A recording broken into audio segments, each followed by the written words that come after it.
ఆంధ్రప్రదేశ్లో ఉన్న కూటమి సర్కార్, కేంద్రంలో పాలించే ఢిల్లీ సర్కార్ ఒకటే. కూటమిలో కేంద్రంలో భాగంగా ఉన్న ఎన్డీఏ సర్కార్ ఉంది. అయితే తాజాగా ఎన్డీఏ సర్కార్కు చంద్రబాబు నాయుడు గారు ఆంధ్రప్రదేశ్లో ఇవి చేస్తున్నాం, అవి చేస్తున్నాం, ఆహా ఓహో అంటూ ఉదరగొడుతున్నారు. కానీ వాస్తవంగా ఏం జరుగుతుంది అని ఏంటి అనే దానిపై కూడా దేశ ప్రధాని మోదీ గారు ఆరాధిస్తున్నారట. తాజాగా హుటాహుటిన ఓ పర్యటనకు కూడా రంగం సిద్ధం చేసుకున్నారు దేశ ప్రధాని మోదీ గారు. ఈ నెల 16వ తారీఖున ఆంధ్రప్రదేశ్ పర్యటనకు దేశ ప్రధాని మోదీ రాబోతున్నారు. శ్రీశైలం ఆలయ సందర్శనతో పాటుగా జీఎస్టీ ర్యాలీలో స్వయంగా మోదీ గారే పాల్గొంటారట. ఇదే సమయంలో ఆంధ్రప్రదేశ్ కేంద్రంగా ఇటీవల ఓ ప్రాజెక్ట్ కూడా లభించిందని తెలుస్తుంది. రక్షణ రంగం ఆంధ్రప్రదేశ్లో కీలక అడుగు వేస్తోంది. దొనకొండలో జీడీఎల్ సంస్థ 1200 కోట్ల పెట్టుబడితో భారీ స్థాయిలో సమీకృత ఆయుధ వ్యవస్థ అలాగే ప్రొఫిలెంట్ తయారీ యూనిట్కు నిర్ణయించుకుందట. ఈ ప్రాంతానికి ఈ ప్రాజెక్ట్ గేమ్ చేంజర్ అంటూ కూడా చెప్తున్నారు.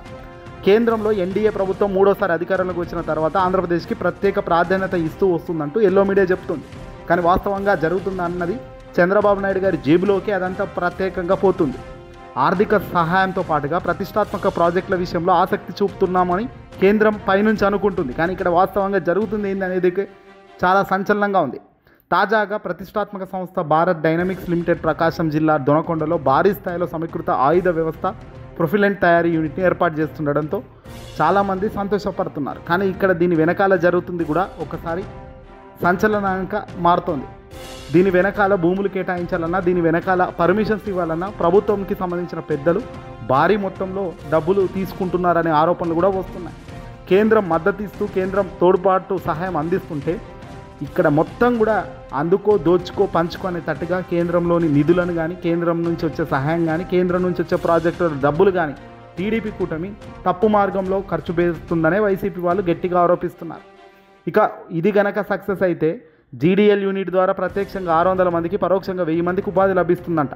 మొత్తం 1600 మంది ఈ ప్రాజెక్టు ద్వారా లబ్ధి పొందుతారని, యూనిట్కు 200 ఎకరాల్లో ఉద్యోగాల కోసం ఆధునిక టౌన్షిప్ ఏర్పాటవుతుందని, 600 కుటుంబాలకు నివాస సదుపాయాలు కల్పించేందుకు ఈ సంస్థ ముందుకొచ్చిందని, 1400 ఎకరాల భూమి అవసరమని జీడీఎల్పీ ప్రభుత్వానికి ప్రతిపాదించింది.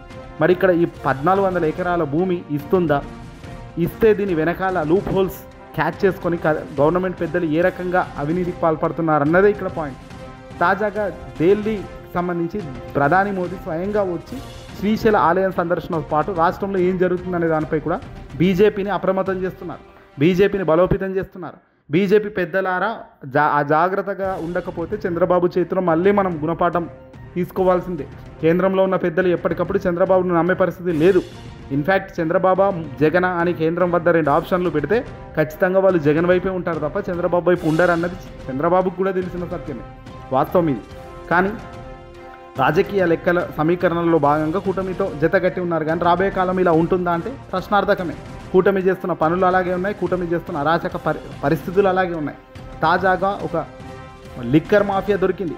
నకిలీ లిక్కర్ మాఫియాను అమ్ముతూ ఏకంగా ఒక ప్లాంట్ని ఏర్పాటు చేశారు ఆంధ్ర రాష్ట్రంలో.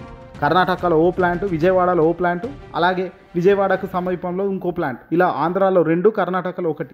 అంటే దేశవ్యాప్తంగా ఇలాంటివి కనుక విజృంభిస్తే పరిస్థితి ఎటువైపు వెళ్తుంది?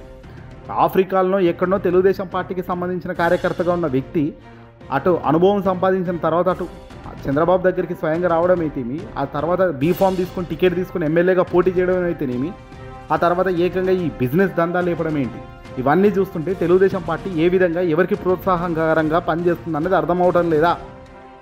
జగన్మోహన్ రెడ్డి గారు తెచ్చిన మెడికల్ కాలేజీల ప్రైవేటీకరణను ఏకంగా మెడికల్ కాలేజ్ వ్యవస్థనే తుంగలోకి దొక్కి ప్రైవేట్ చేతిలో పెడుతుండడం, ఇవన్నీ కూడా కేంద్రం దృష్టికి పోవా?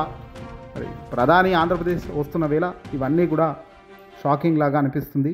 ఏది గేమ్ చేంజ్ చేస్తుందో ఈ కూటమిలో ఉన్న ఈ ముగ్గురి మధ్యలో చూడాల్సిన అవసరం ఉంది.